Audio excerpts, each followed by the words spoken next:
So we're going to have a video coming up.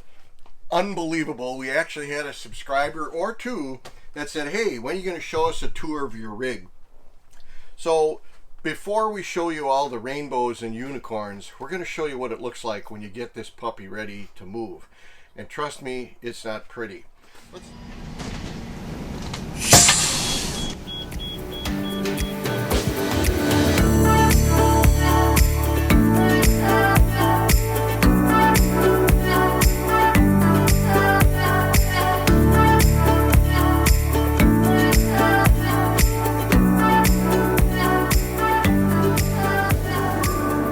Let's start in the front cab here. Okay, I'm stumbling over the garbage already. One of the things we have to remember, otherwise we'll be smelling it for the next 2.5 hours, we have to get rid of the garbage before we take off. And that's usually relatively easy. You know, just walk somewhere in the park here. If you look at the cab here, I have this little tab on here and you're going, what the heck is that? Well, it has on the OGym banner. Now, we did not put the OGym banner on because we're in a place where there's no one here to look at it anyways, but I didn't have a tag that said boards, and I wanted to remember the boards. You'll notice we're on grass here, and normally we don't deploy boards under our jacks. We have snap pads in the front, so we don't have any boards on there. They don't make the snap pads big enough for our rig.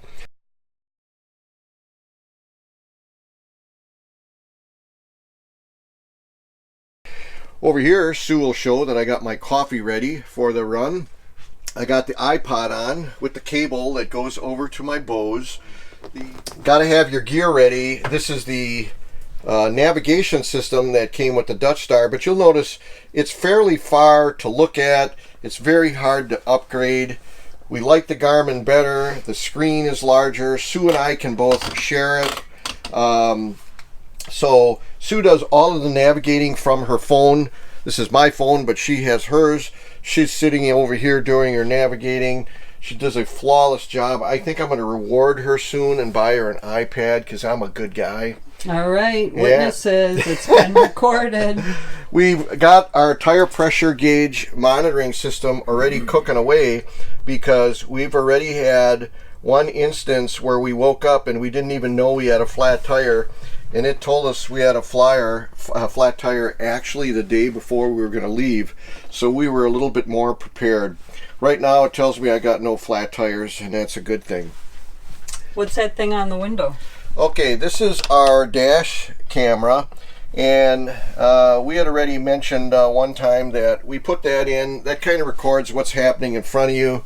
If there was ever a collision maybe that you were involved in that absolutely positively was not your fault, you know, we need like a football field to be able to stop. So I'm constantly dropping back. One of the reasons, and this is an actual pro tip, not a funny pro tip, I almost always intentionally, even if it's a slow speed limit, like let's say 55 or 65 miles an hour, I always try to drive about 5 miles an hour less than that because that always puts traffic ascending away from me. When you're driving something this big and you're trying to be in the traffic pattern, people treat you as if you're a little Volkswagen. They give you the same amount of room and respect. So we've learned that. Right here we have our walkie-talkie staged. We probably don't necessarily need it at this place because we literally are the only ones in this campground. But normally we have these. Sue does a light check. Left signal, right signal, are my brake lights working, all that kind of stuff. Do I have the towed in neutral so we're not dragging it for 300 miles? So these are pretty valuable. Sue makes sure she has her water so she doesn't have to go through the rig. I make sure Mark has water. Excellent. So which he doesn't drink, but okay. So if we walk back here, obviously when we're all done with this segment here, we're going to show you what this thing looks like packed up. But this is the kind of mess you end up with. We pulled in here yesterday in the afternoon, and it's the morning the next day. We're pulling out again. We're actually coming into our hometown. So we didn't care too much about putting everything back together. Here's how my computer is. I just flop it down on a rubber screen. Works really good. Got all sorts of junk laying around here that Yeah, this speakers in the hat. Yeah, the old Bose speaker in the hat technique keeps it from rattling and scratching. Over on this side here, you'll notice that we seatbelt our recliners in when we travel.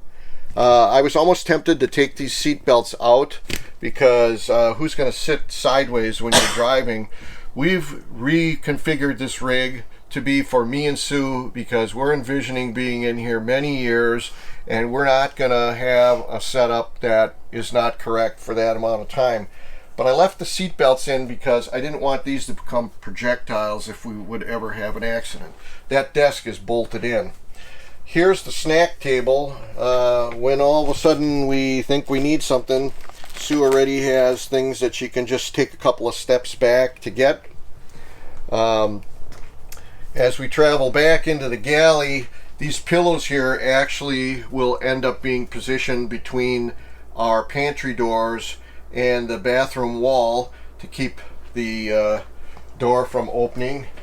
We GI this up a little bit, but you can see an amazing amount of stuff we still leave on the kitchen counter here, and it does not move around. I mean, which is kind of a tribute to how a diesel pusher is with the air ride system. Very smooth. And the things that do move, yeah, we end up putting in the sink. Right here. Now shortly we'll show you how we get rid of this thing here. We'll bring it back, but let's get back here first. In the refrigerator, Sue... Oh, it's locked. Sue has locked this, and she's put these bars in the refrigerator to keep everything in place. Actually, the emptier your refrigerator is, the more in trouble you are. So it really behooves yourself to always have your refrigerator full. Okay? I'm going to say, make sure you lock that. And to lock it. The freezer takes care of itself. As we go back here, this is the mat that we always have on our carpeting to protect our carpeting that's permanently installed. God knows what that costs to replace. So this is our wear item, but we have to roll that up. The stuff that's laying here will probably eventually be at the bed. One of the tips for NEWMAR Dutch Star people is peel back your bed, and in fact you'll notice that we cut the foam mattress that we have on top of our bed. We cut it back because when these two halves come together, I've learned that I bring my full wall slide in first so that it doesn't hit this bed if this bed slide was in first. And even when this is in, when this bed slide comes in, it plows in slightly here and has to duck under. This full wall slide has enough trouble by itself to come in. It doesn't need this in its way. So do your full wall slide first, then do your bedroom slide.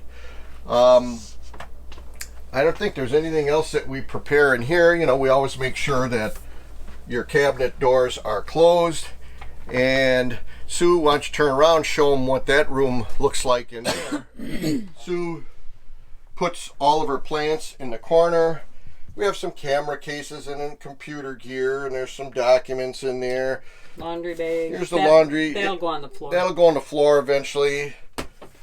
Massage table for her husband, who needs constant attention and tune-up. I keep trying to tell her she should get a better one, but she likes this one. I'm going to keep my model. So, the sink? Yeah, the sink, we take the stuff off the counter and put all the miscellaneous stuff in here. And, you know, the truth is that we've only been here a day, so we'll just leave it like that and we'll work out of it like that. But normally we're a lot cleaner than that. But this is the reality of RV life. Come on, let's hump that chair in. Even the shower needs a little TLC. We make sure it's locked, take the shower head down so it doesn't fall out, nothing's hanging on the wall. All right.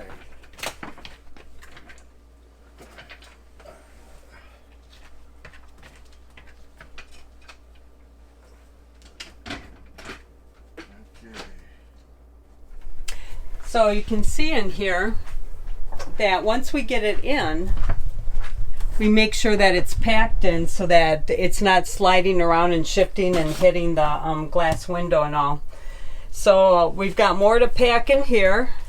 So it's like a chess game that you have to assemble. Yeah, it works. So then we just keep putting more stuff back here. And we learned the hard way that you have to watch what might hit the woodwork, because we got a couple of battle scars. Right. Always make sure your door is shut. We've been driving and have had this slide out and slam before. So we're good. All right. Lights are out, all locked up. So let's see what this thing looks like after we shut it. Yeah. All right. I have to come off of the jacks. I have to turn the key to the accessory position. One thing about a Class A, there's a lot of work involved. When I want to auto store my jacks, I have to press that button. Oh my God. I have to keep that thing in shape, man.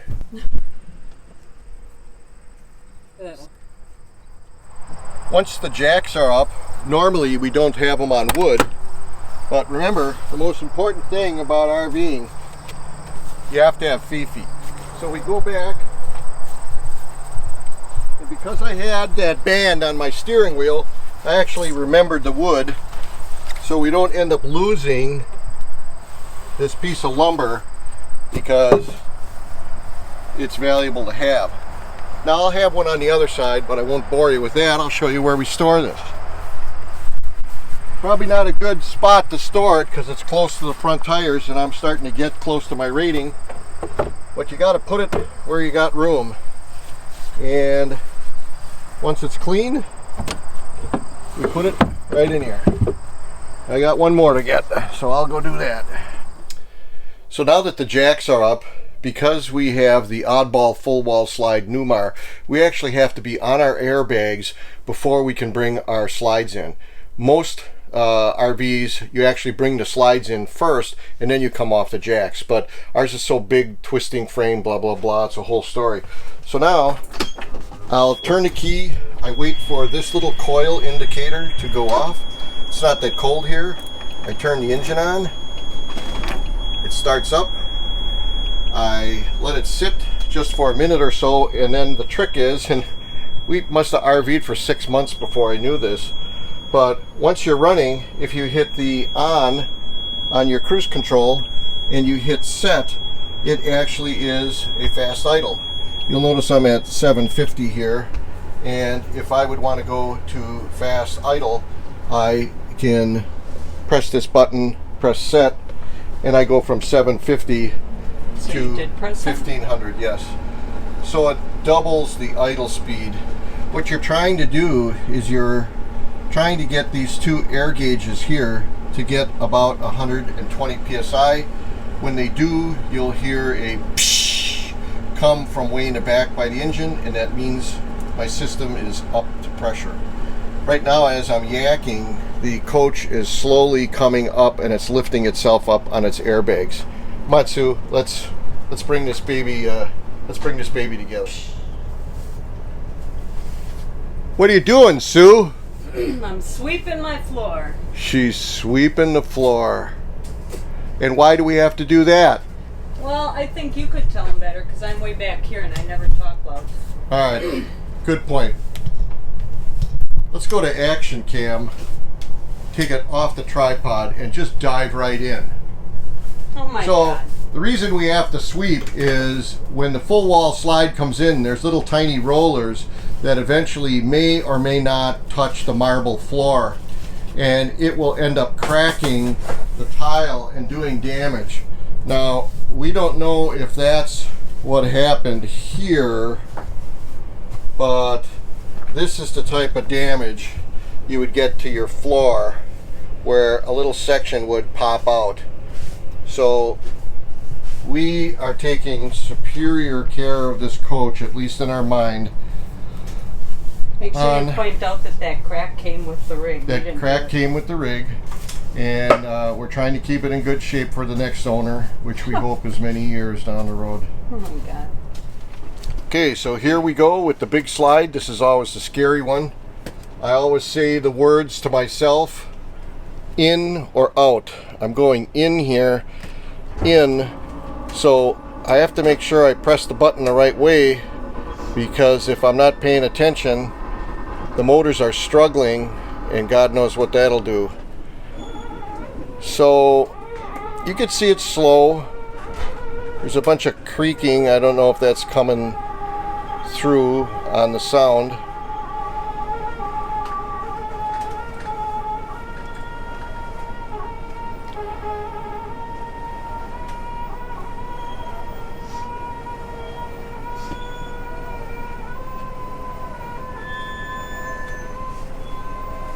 I want Sue to point to what I'm watching for now. I'm watching for this latch coming through the rubber boot, and hopefully it'll come up and lock.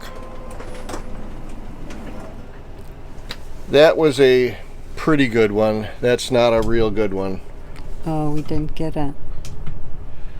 That's the locking mechanism that Sue was pointing to, but unfortunately we were busy looking at other things, didn't have the camera framed. But that's a pretty good lock, but not a real good one. So yeah, it should be flat. Yeah, we've had better still at ones. An angle. But we've also learned that you can't obsess over it, otherwise you'll drive yourself nuts. Been there, done that. Let's bring this other one in, honey. All right. I just turned the engine off because this is the only slide that will work with the engine running. It's a safety deal to not be able to operate these slides when the engine is running, but this one actually needs so much power they had to change that so that the alternator could provide power to the batteries. So now the engine's off. I'm going to bring this one in, but you want to go back here while it's easy to walk to get this one. You make sure that you're pressing the in button. One time I pressed the out button while I was preoccupied. That's when I blew my gearbox up. The gearbox is probably ready to blow up anyways, but hence the in. Oh, in. And trust me, it works, because every once in a while I'll say the wrong word and I go, no, that's not right. Oh my God, Mark. Well, this is about a $1,500 lesson I learned, and I'm glad I did it rather than Sue. Amen on that. Yeah. I get a lot less mad at myself than I do at her.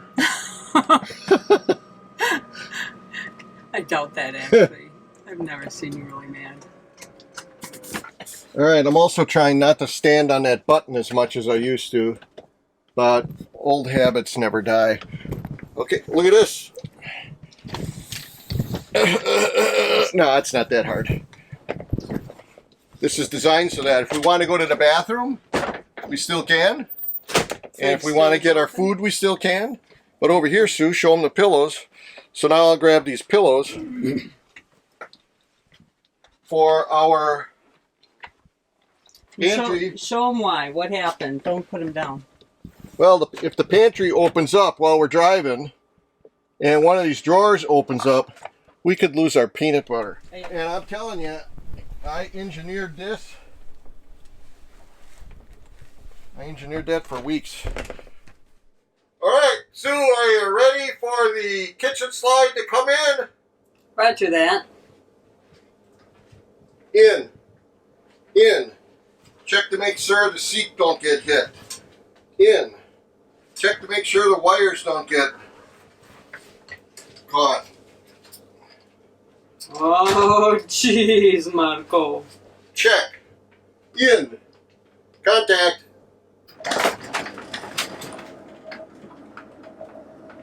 Time-lapse time. Watching the same thing. I'm watching for a latch up there.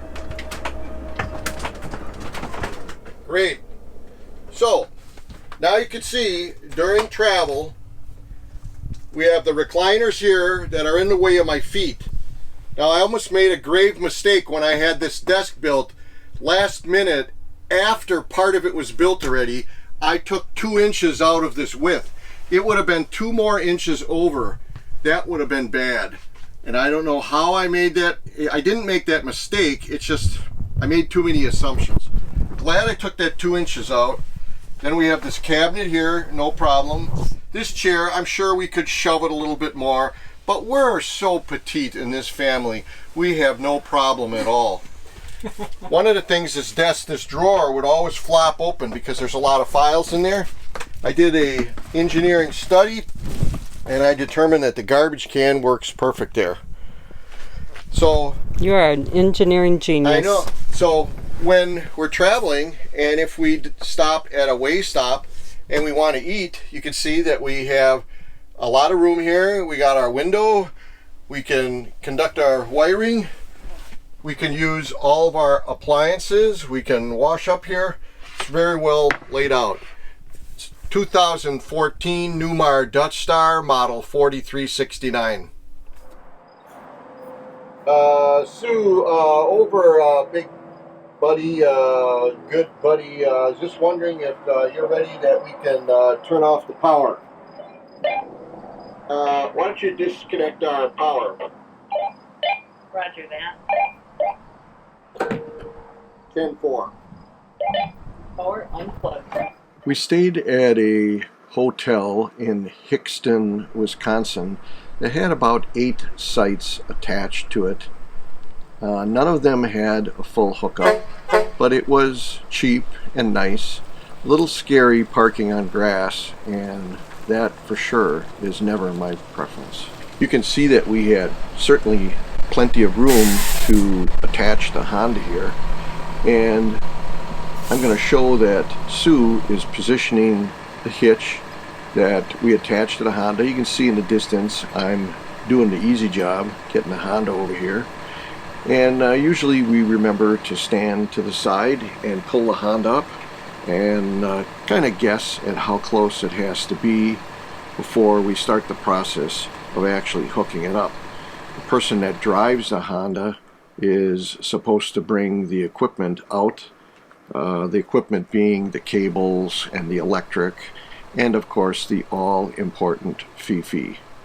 No Fifi, no RVing. This might look like it's a rigmarole, but it's really not. We each have our jobs. We've done it many, many times.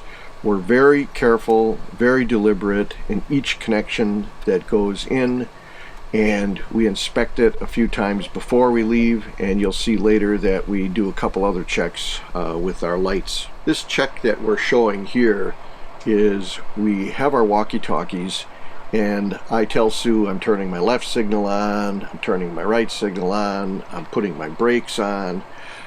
This particular time was a little odd because I actually remembered that maybe I should check my backup lights. So I did that later in the sequence. One of the things that I do, and you just heard it with the air brakes going on, is I look through my rear view camera to make sure that the light goes on that's stuck to the back side of my rear view mirror on the Honda. That tells me my brake module's working. The last check is to make sure that my brakes aren't set on the Honda, that I'm in fact in neutral, and I zig and zag to make the linkage on the tow bar lock into place. In 1/4 mile, turn right on I-94 East.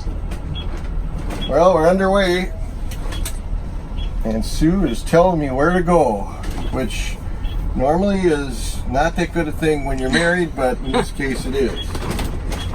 Alright, well that was easy. Let's see, we're out there at 11:21. But we got a good segment. Yeah, I think we got a lot of good stuff. You did good, honey. Okay, so we're going to the right here. East. We're going to loop around. Okay, loop-de-loop east 94. That makes sense. Since I get 6.5 miles a gallon, I figured it would be prudent to pull into a pilot and pick up a half a tank. Which way do I go out? We're going to take a left and see where that truck is. We're going to go right where he's going. Just like many things RV, if you want to do something repetitively, very efficiently, you kind of pick your own jobs. And one of the things that Sue does is she jumps out, she grabs the pole, she does the windshield, she might go into the store and get some def, But one of the important things is she studies the traffic pattern so that we know which way to get out of this particular place. Now, you think, oh, okay, you just follow that truck that's in front of you. Some of these truck stops are so big, they got 30 trucks driving every direction. Well, clear. I have to ask you that because that freaking mirror hides Yeah. the entire car. Yeah, it's a big one. Turn left on College Avenue, then take the first right. After our fuel up, it wasn't more than maybe another hour and a half or so, maybe 2, and we were pulling back into our hometown. What's shown here on the right side is the scenic view storage facility, and it drives home the point that if we had stored our broken down furniture in here, we would already have had 3 years of rental down the toilet. Just not worth it. As we were pulling into our hometown, I was struck by how somewhat illogical this interchange seems to be, to me at least, compared to all the other ones we've driven. And that was kind of funny because, I mean, I live here and I almost got lost. Check to see if George is down the aisle.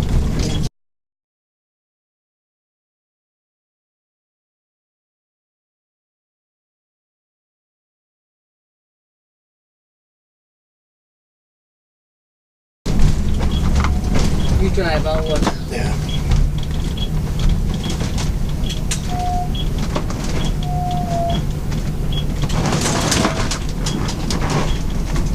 So you parked along the building here? Yeah. This is how we'd do it if we didn't know this place. We would go, well, okay. Watch the... Okay, thanks for helping, honey.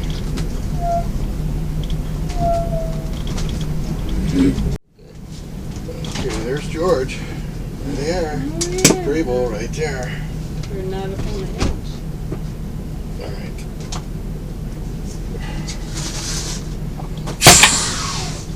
I think my deodorant quit on me today. Wait, I didn't wear any.